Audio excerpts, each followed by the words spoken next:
Okay. A question you undoubtedly have is, how the heck do I effectively discount my property? When to do it, how to do it, should I do it? And don't worry, you're not the only person having these thoughts. People who have been doing this for a really long time, me included, seek help. I seek software, and I go back to the math time and time again. So the first thing I want to start with and talking to you about is knowing your cost per reservation, because you can't just pick a discount number out of the air and expect it to work with your books for your property, right? You have expenses that you have to meet each and every month. And so knowing your cost per reservation is going to help you figure out that number that you can discount your property. For example, when a guest wants to stay for a month, or they want to stay for a week, or maybe it's your off season. How low can you go? How low should you go? When should you start to panic and discount your property? So all those questions we're going to try to answer in this video today. All right, maybe you don't know this, but we can go really deep into revenue management. It is a complex topic, and we can dive even deeper into that with you inside of our membership. Why? Because we simply have more resources and more time to share with you to really dig on your specific business. Because I'm going to go in with you right now, the cost per reservation, figuring out how much it costs you to run your business. You need to know this number. Here's how you figure it out. There are two expenses in the short-term rental industry. You've got your variable expenses, for example, your shampoo, the cotton balls, the amount of hand soap that a guest might use during a stay. Maybe you offer laundry pods. Maybe you offer snacks to your guest, right? So those just vary because a guest might use more or less of something. Then there's your business expenses. These are fixed expenses. It doesn't matter how many guests you have, the bank's gonna want that mortgage payment each and every month, right? Or my example here is your short-term rental insurance. And again, I hope you have insurance specifically for your short-term rental use of your property. You need to figure out these two expenses. There are a lot of things to figure out here. We have what we call the Numbers Hub inside of our membership, and we give this spreadsheet to you where we list out everything you could possibly need to figure out the cost for. So you're just doing some research. How much does your shampoo cost? How much does your toilet paper cost? You plug that into this spreadsheet and it will help you figure out your cost per reservation. But you can totally do this at home and do the math yourself with this equation here. So you're gonna figure out what these are. All of your booking expenses, everything that's consumable, down to your time, right? How much time are you spending in your property and what's your time worth? Because I'm sure you didn't get into this industry just to work on your property all the time and every time. All right, you also have your business expenses, again, all those fixed expenses. Then you're gonna convert your business expenses into per day. Because again, I told you it's the cost per reservation. We need to know your cost per day to run your property, to have toilet paper, to have insurance, all of it. What does that cost per day? So we need to break down some of these business expenses into a per day expense. So you'll just take something that might be an annual fee and divide it by 365 days a year to get what that cost per day is. Maybe something's a monthly fee. A lot of times that's your mortgage, right? Your mortgage is a monthly fee, and oftentimes your insurance is wrapped up into that. You'll divide that by, I know some months vary, 30, 31. I do 30. You can decide that for yourself and get that per day equation there. All right, once you have these numbers dialed in, first you're gonna do this over here, the biz expenses multiplied by the number of nights for the reservation, right? And then you're going to add that to your booking expenses to get your your reservation cost equation, to get your per cost for every reservation you have. Once you know that number, let's say you figured out it costs you on average, and again, there's some flexibility here. It's hard to get it. I don't know if you can get it specific because reservations ebb and flow. But if you can get an approximate amount, for example, it costs you on average $100 to accommodate a guest for one night in your rental. We'll just use easy math. Let's say you did all this work and it costs you $100 to accommodate a guest. This number is going to help you figure out how, when, and if you should discount your property. Here's why this number is so vital to your success as a host.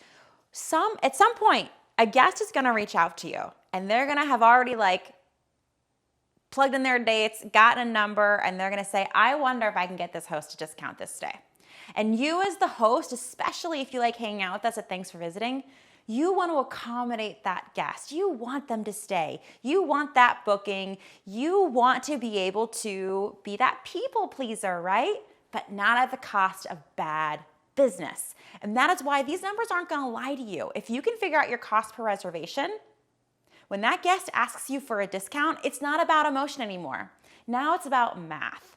And now you can figure out whether or not this guest can stay for their requested price, because maybe they can. Maybe you're in that off season, you have some wiggle room. But if you're in your prime season, that answer is pretty much immediately no. There might be some variables that I don't know about your business and your goals, but if you know this number, you'll be able to make a more educated decision on how to respond to that guest. Let's talk about that off season, that slow season. Maybe you just have one. Maybe you have a couple. Maybe it's in between peaks. Maybe you're new and you're like, I don't know when my off season is. I do want to point you in the direction of data if you don't have historicals. And there are a lot of data websites that we can give you links to below so that you can look and see when an off season might be. But honestly, a lot of it's common sense. If you're in a metro area, for us, we're in Columbus, Ohio. And so if you can imagine, not a lot of people are coming to Columbus, Ohio from January to the end of March, beginning mid of April. There is one big event, and I know exactly when that event is, and I know it's gonna come back each and every year. How do you know when events are? There are websites for your town that will tell you when events are. If you just moved to town, ask the bartender at your favorite watering hole. What do people come to this town for? What is a main driver of revenue and tourism here? Every town has it. Figure out those dates, especially in your off season, because sometimes those will come and hit you and you're like, darn it, I missed out on so much revenue this weekend because I didn't know this secret event was happening. Okay, off season, and maybe we get someone who wants to book for a really long time at that perfect time when you know occupancy is going to be low. How do you figure out if you can afford to have them stay for that long? Because here's the thing, with a longer stay, you have less cleaning fees, less time the cleaner needs to get in there, less management usually. The guest is in, they're settled, they may have less questions after some period of time. But there's some things to take into consideration with longer stays. The legalities. After a certain amount of times in many states, maybe even all states, that guest becomes a tenant. And how does that change for you legally? And how does that change for you when it comes to making sure that you got the right contract in place with that guest? That's another video. We'll talk about that some other point, but that's something to take into consideration. Maybe you only have a month or two of slow season, and that's a perfect time for you to do maintenance on your property. Maybe yes, when you want to do your deep cleans. What does that mean to you? But maybe revenue is more important than that, so you're willing to work around that to get that longer booking. And then we have the cleaning. Less fees might sound great to you unless you've got a cleaner who depends on you to give them work. And in that case, let's say you've got a couple properties, and having this cleaner and having them available to you, it complicates things when you're not using them as much. So think ahead about that too. Maybe you can offer some bi-weekly cleanings to keep your cleaner busy, someone in your property, just keeping an eye on things and keeping things clean, and yeah, just making sure that both parties are happy in that regard. All right, let's get down to revenue. How can you, in an off season, find that guest who's going to pay an amount that is going to offset your expenses?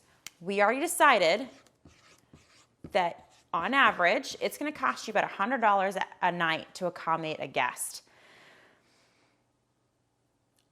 I would say, for ease of math, in my experience, you need to figure out your occupancy rate for these slower seasons. If you're a new host, going to those data websites like AirDNA, it's going to help you. Talking to other hosts in town is going to help you. Because here's the thing, if their historical data is showing you that 40% occupancy is super common in your area from January to March, now we have a variable that we can work with to help us with our pricing. So let's figure that out. What is 40% of January? If we take 30 days, has some April, June, 31 days, right? All right. So that's only it's 12.4 days. We can't have a 0.4 day. So let's just say it's about 13 days in January. And that's average. That's if you get 14, 15 days, you get half the month booked, you're doing really good. But then how does that affect how much you can charge your guest, right? So let's say $100 per night, you need to make a certain amount to hit your business expenses, those things that don't fluctuate with the guest use. Using this 40% occupancy will help you figure out if a guest wants to stay for the whole month, what kind of deal you can get them so that you can secure them, especially if they're a good fit for your property. I want you to understand that this revenue management is an art and a science, and it can get complicated. So allow yourself to scratch your brain, and put some pen and paper. Put your pen to paper and figure, and as we're going through all this, do this for your property. If you don't have a property yet, make one up. Practice this math. Practice mapping out your property. But one other point I want to make is map out your property for the whole year, right? Holistically, what is the revenue you anticipate your property making? And if you're a property owner, you likely already did this math when you purchased the property to see if it was a good investment, right? Likely your lender wanted to know that. You needed to know that. What kind of revenue is this property going to bring in, and how are you going to break that down to make sure that you're paying your investors what you need to pay, whether your investor is the bank or a private lender, right? And making sure that you're going to make money and all that kind of good stuff. So if you think of your property holistically for the year, the calendar year, you have your busy season. And oftentimes your busy season can make people feel like they can take a breath during their off season. And maybe you can. Maybe your goal is more time off, some work-life balance. Maybe during your busy season, you need to make the kind of revenue goals that you need to make so you can take January and February off. Maybe it's opposite. Maybe you want to take off when everyone else is taking off. So what are your revenue goals for those on months? So you have to figure out what kind of business owner you need to be and what kind of revenue goals you need to hit holistically, because your busy season will definitely speak to your off season and what your numbers need to look like then. So I know I talked about looking at January specifically, and that's a good place to look, but I also will take into consideration, I know that I'm going to kill it in June, July, and August, and how does that affect my bottom line in January, which is my slow season? So as a host, if being open 365 days a year isn't part of your goal structure, and maybe your off season is so low that you just close down so that you can just take a break, that's okay. Maybe you're watching this video because you're about to co-host someone's property, and making the most money all the time is now your goal. And so taking 2 months off isn't a possibility for you. Okay, so figure out when your busy season is, when your average season, maybe things aren't popping off and you still have to do some strategy, and then of course your off season. Your overall revenue success very much ties into that whole structure. What kind of revenue and why do you need to make for your property? And then lastly, I want you to be aware of the easy math. What do I want to say? Be aware of people trying to give you easy math. Airbnb will try to give you easy math, like, oh, do you want to offer off 10% on average? Hosts, give 30% off for a month-long stay. Or maybe a guru has a reel on Instagram and they're saying, I discount my properties for a month-long stay at 20%. Okay, cool, but based on what? And go back to your cost per reservation and see, you can start with that 20% off. If your favorite, short-term rental educator says they do 20% off, start with that, but go back to your goals and your math and make sure the maths. Make sure it all makes sense for you.